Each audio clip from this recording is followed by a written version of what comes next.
Welcome to another fireside chat. Although there's no Hi. fire tonight because it's been warmer out, so Yay. which is a good thing. But it is nice. The ambiance of a fire is nice, especially with the family gathered together around it. So it's kind of like the warmth of things. And Makes the name Fireside Chat make more sense. Yay. Yes. yes, it does. Well, tonight's chat is about the Sacrament of Reconciliation. Mhm. We had talked a little bit about it in our first meeting and how we would like for you all, the confirmandos, And parents. confirmandees, and parents, because parents are the example that the best example of the Catholic faith that the children see, that you will see as you're growing up, and you will be at some point. If not, if you don't get married, then it'll be other people around you that see you going and they'll ask about it. It could be a way of, evangelizing just because they see what you do. So anyway, it's a good habit to get into.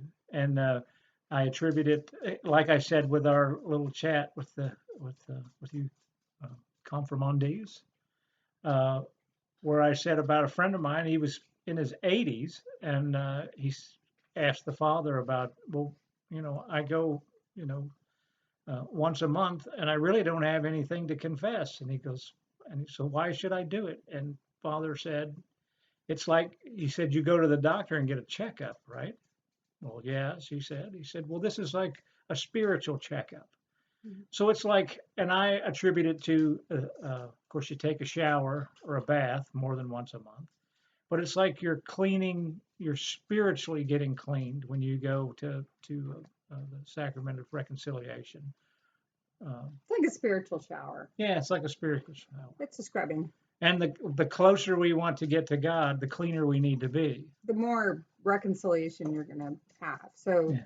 reconciling is like you've done something that you're not feeling good about with your best friend. So, or said something or whatever, and you really feel bad about it.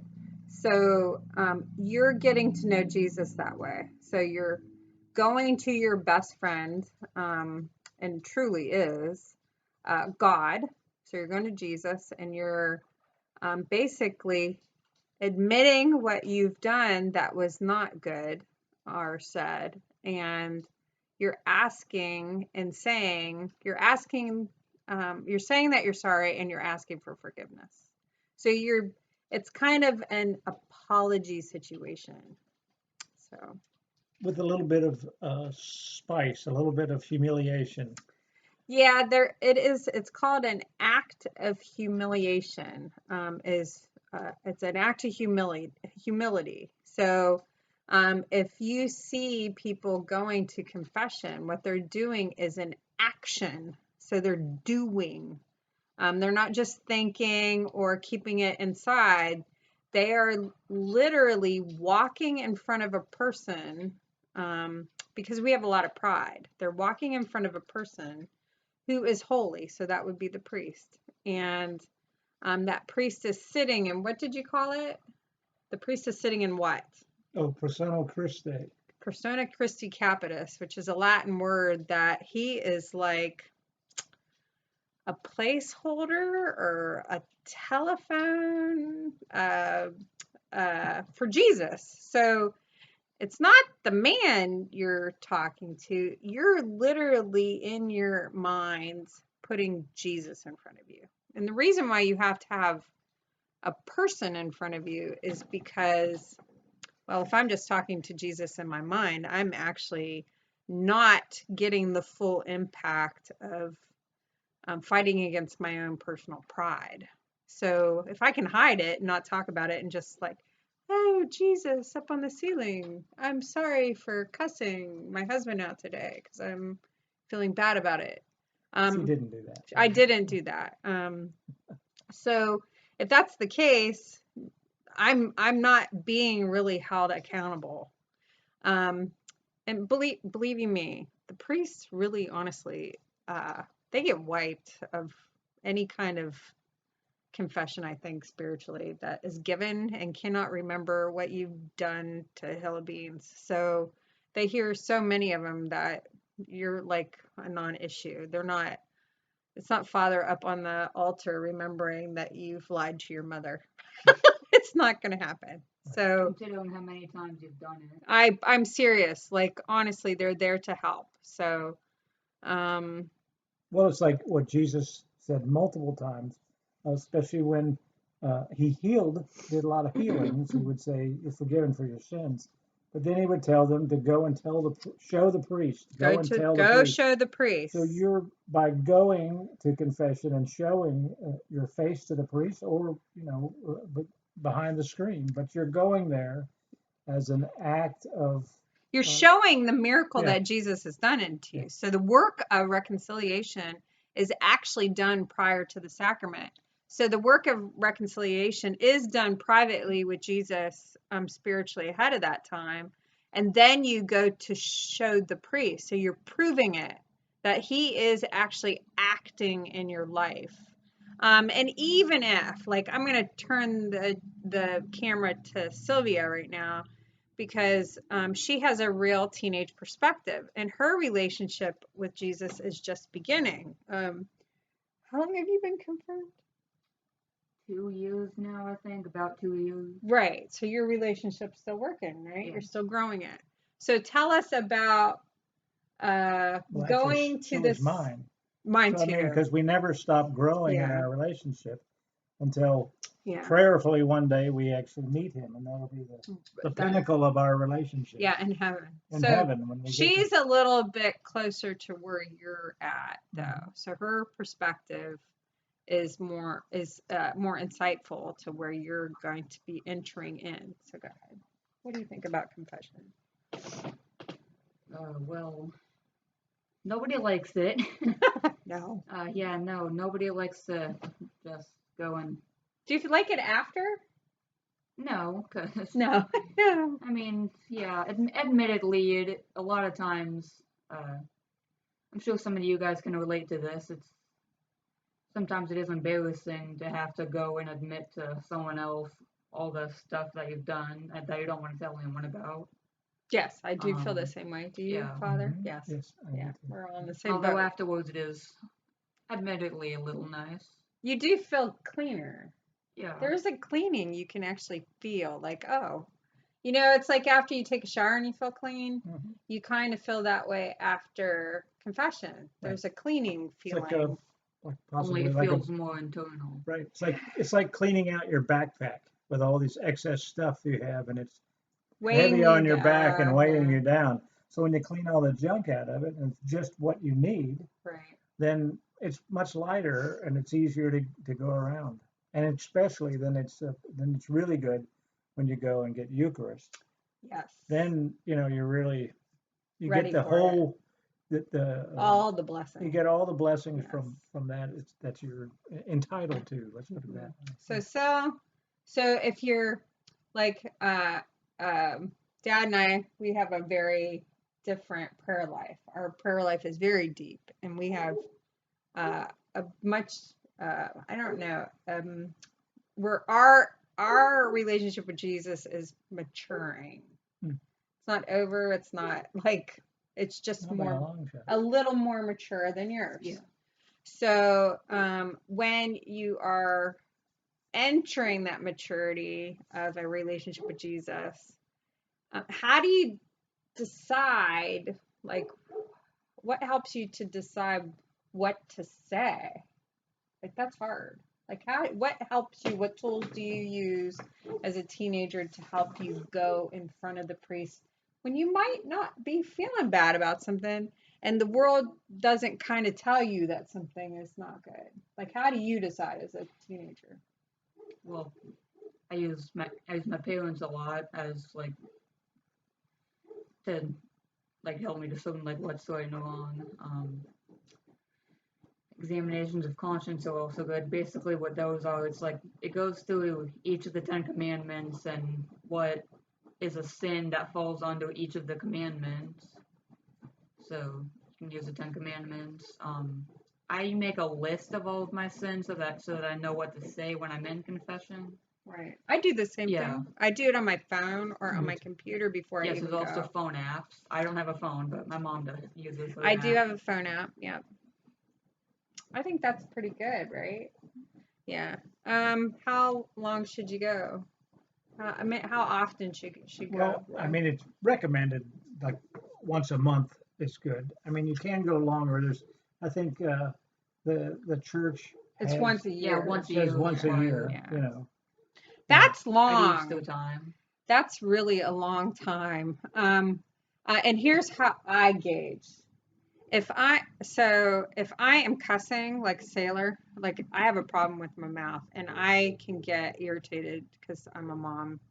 I don't know if that makes me more irritable, but or just being a woman. Anyway, if I find myself cussing a lot at things, like I get mad easier and I have less patience, like I am less graceful than normal. That's I'm a little far out. I need a good scrubbing. You will notice that your graces are more in place. You're nicer to people. Um, you have more patience. You have more grace about you. When you're closer from the sacrament, if you get further out from the sacrament, you will appear more like the world is. You're a little too in the world because your soul is more like the soul of the world. So, keeping up on your spiritual cleansing process of weeding out, it's a weeding out of the world kind of thing. Really helps out. I personally look at uh, a, a, a culture of life, what gives me life, and I look at what brings me death. And I look at, am I living in a way that is promoting life, or am I living in a way that's promoting death and destruction? So if I'm saying bad things, if I'm not being patient, if I'm thinking bad things, if I'm looking at things on the internet that I shouldn't be looking at, or thinking thoughts that I shouldn't be thinking about people, I know I'm too far out, and I need to go and admit those things to Jesus and get cleaned out, and He is there to receive. With that being said, the priest is there to give you counsel. So he will give you pointers of how to stay in that state of grace or work on things that you're having problems with. So, like me, I am going to Father Mixday almost every time and telling him I'm cussing like a sailor.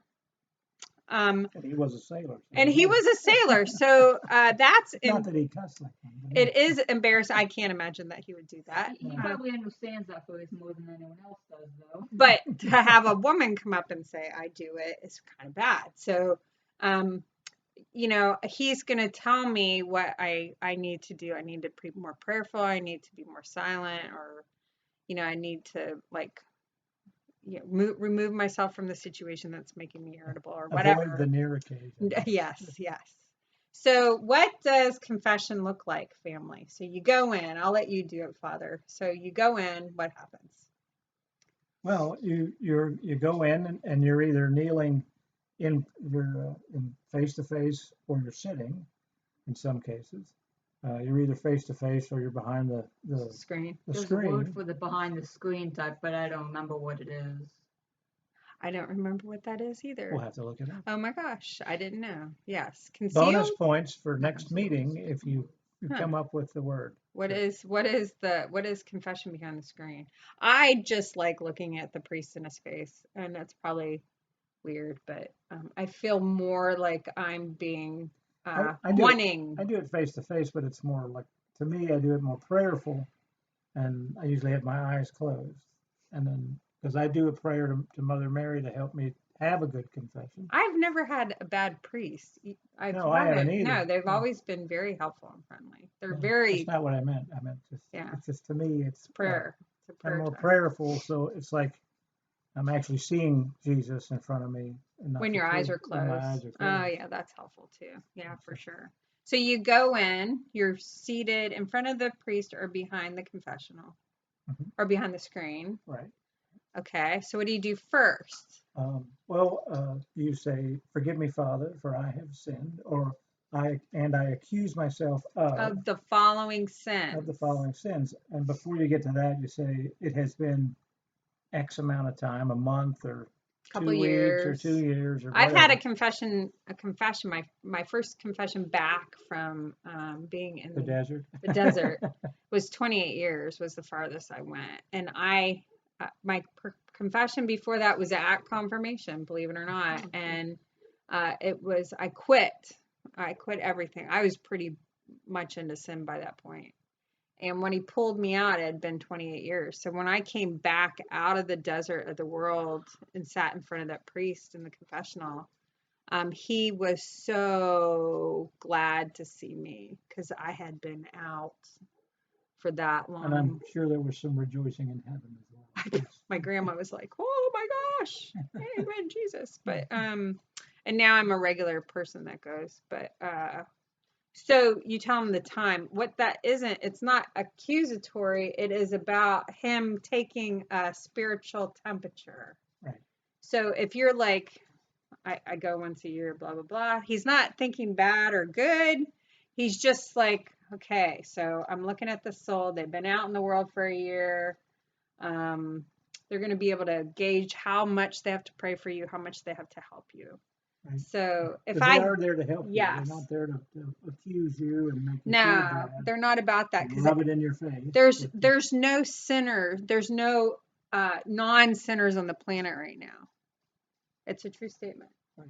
There is no one on the planet who is not in sin right now, Right. unless they're in sanctifying grace, but it is easy to pop out of it. So I can leave confessional. I've left confessional and within 10 minutes I've gotten duped by like something. So, I mean, it can popping out of a state of grace is fast. That's why it's good to go often to stay clean. Well, because we never know when God will call us home, and you want to be in the state of grace when that happens, as much as possible. I mean, and if you have the what's that?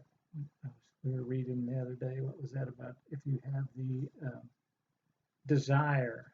Yes. To do that. And a state of grace is you're in friendly terms with Jesus, period. So the angel's will is fixed, human will is fixed after death. And what that means is upon creation, an angel's will, God says, gives them the plan of action.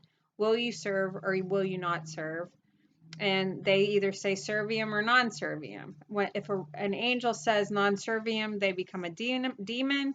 If they say servium, I will serve Jesus, they are fixed as an angel in heaven.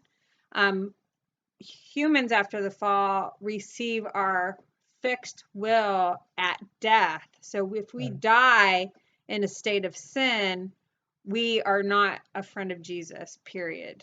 So we work our whole life to get to that point, and trusting Jesus that he will have us die in a state of sanctifying grace, however that is. And we have to trust in Jesus. Jesus, I trust in you. And he ensures that through everything that's available in the Catholic Church. If we die in a state of sin, if we die in a state of mortal sin, especially, we don't go to heaven. We do not go to purgatory. We go immediately upon judgment to hell. So knowing the sacrament, understanding your spirit and where you are at with Jesus, knowing how to clean it out, practicing cleaning it out. You do, because I do an examination, and you hear a lot of priests say that they, and it's a good habit to get into, is you do an examination of conscience every night before you go to bed. And then you verbally ask Jesus, to help you with those things and to have mercy and forgive you. And then those things hopefully you would remember and repeat. I can't remember anything. I have to write it down. Well, then you write it down. I'm like awful. Whatever you have to do to when you go to confession to get as empty as possible. Yes, of anything. Of all the sins. It doesn't matter if they're as venial as but there is no small or large sin, they're all sin. So But but there are some that seem to be worse than but others. Sins worse than against the others. 10 Commandments are the mortal. They have killed your soul. Well, we're going to Yeah. try and send later. One of the lesson plans we plan on doing is on the Sin, on identifying. the sin, identifying the different types of sin and Vices and virtues. So right, we'll be and talking then where about they that. fall into the venial sins, and then of course the mortal sins, and I guess you can add up venial sins and they become a mortal sin. So They will it's lead not to like it. oh, that's just a venial sin, I can get away with that one. Well, no, you can't. So it's even the littlest things you need to get cleaned out. Yeah. But we're also going to send out, I believe, an examination of It'll conscience. be underneath this. You'll see a link to some examinations. So you're in confession. You list your sins by type. So you explain what the sin is and number. So if you're like, I'm always cussing, Father, I am forever cussing every day, 20 million times a day. I can't remember the amount of cussing I've done. That's what you do, and you leave it at that. You don't explain why you're cussing or who you're cussing at or anything. You're literally the Because I type. think about that sometimes. If you go in and say, well, we can, a lot of times we can excuse we could say, well, it's because of this, I did that, and this Yeah. and that. It's a sin. So just go in and just Here's my sin. get it out. Here's how many times I've done it. However good or bad it might sound. And then afterwards, he'll give you some counsel. Sometimes it's a little bit. And some homework sometimes. It's called your penance. Yep. You're going to get a penance. Usually it's prayers to do or things to read or something, to deal with mass. One penance Father gives me a lot is lead Sundays. Next Sunday's mass. Yeah, mass readings. Right. Then he absolves you. And you say an act of contrition. So we'll place the act of contrition. You can take it in with you. So and he will help you with it. It's not like, you get you're not tested. Points against you for not knowing it. He will help you with it. Any part you need help with, you just say, Father, I need help with this. I can't. I need to. And there's several versions of it too. Yes. So there's older versions, there's newer versions, there's quick versions. What is it? The simplest is Jesus, I'm a sinner, please forgive me. Yeah, it's like the simplest act of contrition. Right. And then he'll do the absolution over. At the end, you want to thank God. So thank you, God. And you do the sign of the cross and you're done. Or and when you go in too, you do the sign of the cross. So I think that's it. I think that's all we got for this. If you have any questions, of course, email us or call, because you have both of our numbers, I believe. Yep. We apologize. The sign-in sheets weren't behind at the back of the church. We will have them. You can begin signing up for masses this coming. So you get a freevie there. So, yes. We'll hopefully you were all there and saw that it wasn't there, and you can all complain, and then we'll know you were there.